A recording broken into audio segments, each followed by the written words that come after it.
Alors que le souvenir des Jeux Olympiques de Rio s'estompe peu à peu, les Jeux Paralympiques se tiennent du 7 au 18 septembre à Rio également. Ils réunissent 4000 athlètes, 23 sports, 528 épreuves. C'est une compétition très importante. Bien sûr, ils ne provoquent pas le même engouement médiatique que les Jeux Olympiques. Tant c'est qu'on a même craint pendant l'été qu'ils soient annulés, car moins de 20% des billets étaient vendus, et l'État a même dû injecter des fonds pour assurer leur financement, ce qui est en théorie interdit. Dans ces conditions, on doit féliciter France Télévisions d'assurer sa mission de service public en couvrant largement les Jeux paralympiques, notamment par 100 heures de direct. On peut aussi féliciter le ministère des Sports français qui accorde les mêmes primes aux médaillés des Jeux paralympiques qu'aux médaillés des Jeux olympiques. Mais quand on veut parler des Jeux paralympiques, il faut parler d'un homme, Ludwig Guttmann, qui est aujourd'hui un peu méconnu. Ludwig Guttmann était un médecin neurologue juif allemand.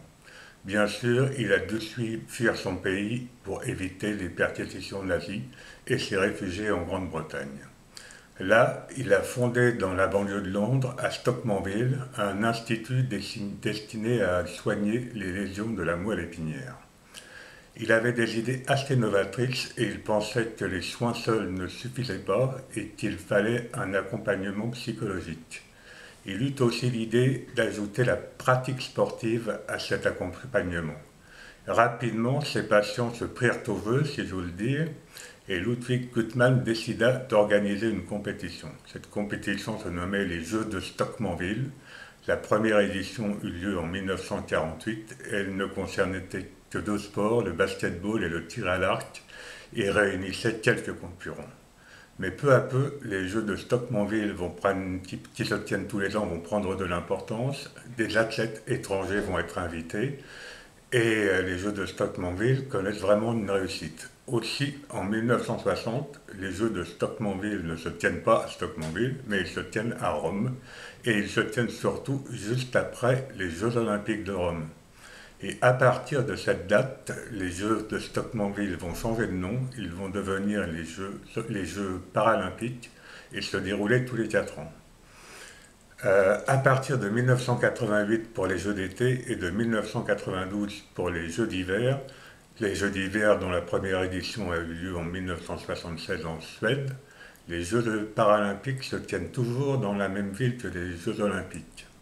En 2001, le Comité international olympique et le Comité international paralympique ont signé un accord pour garantir ce fait et désormais les villes candidates à l'organisation des Jeux olympiques sont obligées d'inclure le volet des Jeux paralympiques dans leur dossier de candidature.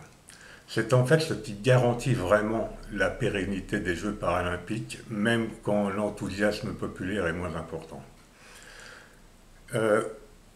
Mais quand on veut parler des Jeux paralympiques, il faut aussi dire que les problématiques sont les mêmes que pour les Jeux olympiques.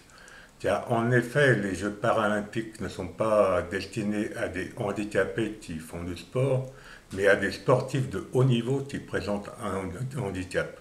De ce fait, par exemple, le dopage est présent aussi aux Jeux paralympiques. Et le Comité international paralympique, lui, a été plus loin que le Comité international olympique concernant la Russie. Il a décidé qu'aucun Russe ne participerait aux Jeux olympiques de Rio. En plus de ces problématiques communes aux Jeux olympiques et aux Jeux olympiques paralympiques, aux Jeux paralympiques, s'ajoute une nouvelle problématique, la problématique de la technologie. En effet, tous les appareillages, les prothèses coûtent une petite fortune et ça peut donner des disparités entre les concurrents. Il y a même eu quelques polémiques autour de sportifs handicapés qui voulaient participer non pas aux Jeux paralympiques mais aux Jeux olympiques. Les plus connus sont le cas de l'athlète Oscar Pistorius, qui lui a défrayé la chronique des faits divers par la suite, qui fut autorisé en 2012 à participer aux Jeux olympiques de Londres dans le 400 mètres, où il se qualifia pour les demi-finales.